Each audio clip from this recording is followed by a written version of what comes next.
The cold is always the worst part.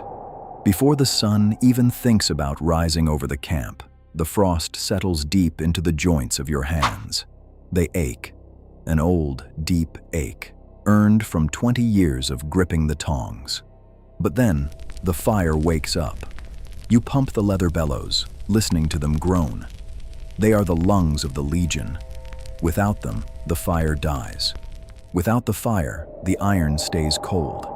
And without iron, Rome is nothing but a city of fat men in white robes arguing on marble steps. People look at a Roman legion marching and they see a bronze machine. They see the red crests of the centurions, the polished shields, the eagles catching the sunlight. They think the gods gave Rome dominion over the earth. They are fools. Rome wasn't given the world. She hammered it out, inch by inch, in places just like this. Dark, choking, smelling of sulfur and burnt grain. You are a Faber Ferrarius, master of the forge. You don't wear silk. You don't give speeches in the forum. You wear leather thick with soot. You speak in the language of the hammer.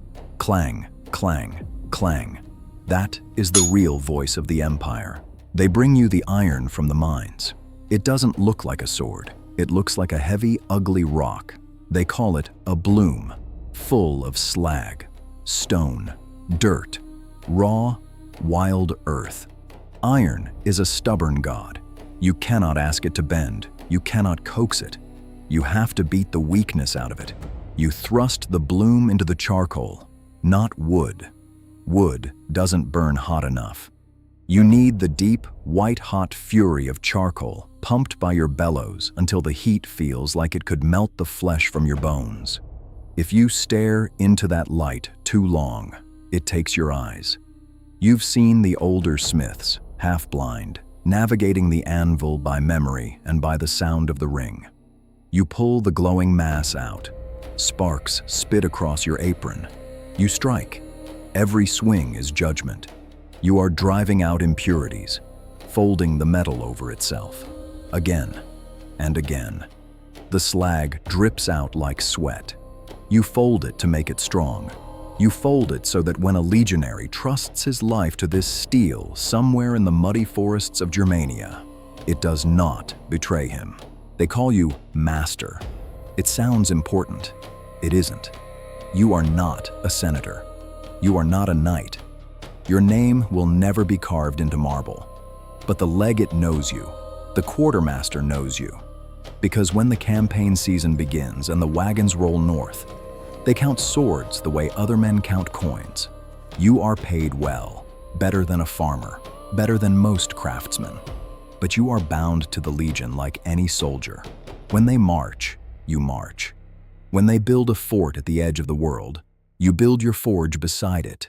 You do not conquer provinces, you make it possible. Outsiders think all you forge is the gladius. Yes, the sword kills, but the sword is only half the story. Look at that pile of broken shafts in the corner. Pila, the heavy javelins. This is the true genius of Rome. You harden the tip, sharp enough to pierce a painted barbarian shield. But the long iron shank beneath the tip? You leave that soft, untempered. Why? Because when it slams into an enemy's shield, the iron bends. It folds like a dead weed. Now the enemy has a heavy Roman spear dragging his shield down. He cannot pull it out. He cannot throw it back. He has to drop his defense.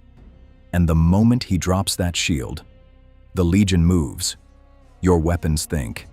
They fight the enemy before a single blade is drawn. It never stops. The pile of broken gear never shrinks. A legion is a beast that eats iron. Your apprentices replace brass hinges on the lorica segmentata. The men complain it's heavy, that the leather straps rot in the rain. But when a sweeping axe bounces off their ribs, suddenly they think you're Jupiter himself. And the shoes, the endless buckets of hobnails for their caligae, thousands of tiny iron spikes. You know how you conquer a continent? Not with tactics, with boots. A Roman army can march 20 miles in a day, Build a fortified camp by sunset, and fight the next morning. When 80,000 hobnails strike stone roads at once, the earth shakes. That sound breaks the enemy long before steel meets flesh. You make those nails by the thousands. Your hands cramp just thinking about it. You've seen where your iron goes. Germania, cold forests that swallow sound, mud that eats sandals, rain that never ends. A cohort returned once. Half their shields split, spears snapped, armor dented inward where a heavy axe found a seam. One boy, barely old enough to shave, handed you his gladius. The edge was chipped, the blade bent near the tip. He didn't say anything, he just held it out. You fixed it. You don't know if he came back the second time. You stopped asking years ago. But this blade on the anvil now. This one is different. A custom weapon for a Primus Pilus. He survived a dozen campaigns. His sword must be an extension of his arm. He steps inside your tent before dawn. No armor, no helmet, just a scar across his jaw and eyes that haven't closed properly in years. He places the old blade on your table. "This one saved me," he says. "Make the next one better." He leaves without waiting for an answer. You heat the steel one final time. The color is crucial. Not yellow. Yellow is too hot. Cherry red, like the setting sun. The entire shop goes quiet. You lift it from the coals and plunge it into oil. Tss! The scream of steel. Steam fills the room, thick, tasting like burnt fat. That shock locks the iron crystals in place. Too brittle, it shatters. Too soft, it bends. This is the razor's edge between failure and perfection. You pull it free, black oil dripping. You begin sharpening. Shing, shing. Outside, horns sound. The call to assemble. Another march, another border, another king who believes he can break Rome. They will fight, they will bleed, they will break their swords and tear their armor.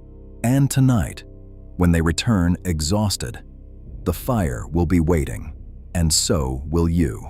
Empires fall, marble cracks, eagles melt, but long after speeches are forgotten, archaeologists will dig into the earth and find iron, bent pila, broken hobnails, rust-eaten blades stamped with legion marks. They will not find your name, but they will find your work, and they will know. Rome was forged. The forge never sleeps, and neither does the history of Rome. If you want to see how the rest of the empire was built, hit that subscribe button and join the Legion. I'll see you at the anvil next time.